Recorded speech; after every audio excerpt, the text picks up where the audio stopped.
Hello and welcome to this little introduction video about how to create a Tetris style blocks 3D game in Unity. In this course, you're gonna learn how to animate things, how button interaction works, how design a complete Tetris game, but a bit different in this case.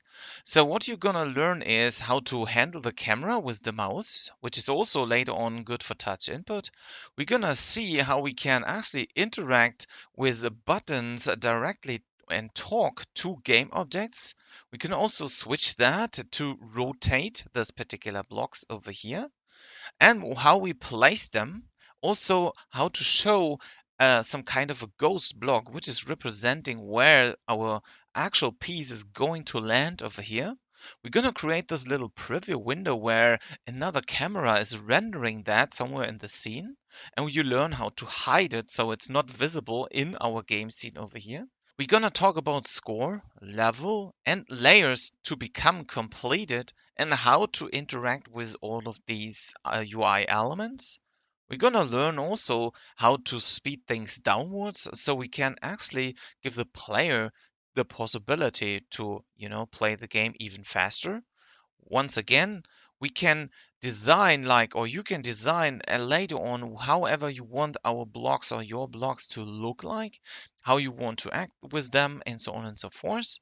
And in the end, whenever you are going to lose, of course, I'm gonna do this pretty quick.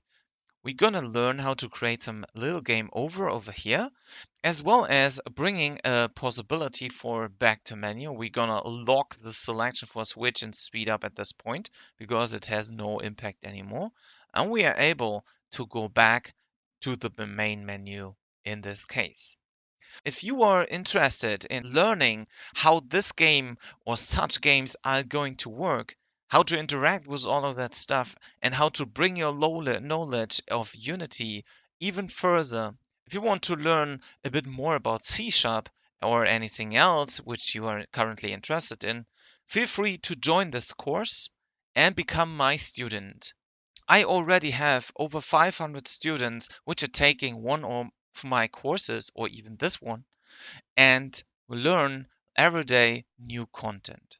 So if you want to be one of these as well, feel free to join the course and let's get started with learning how to create games.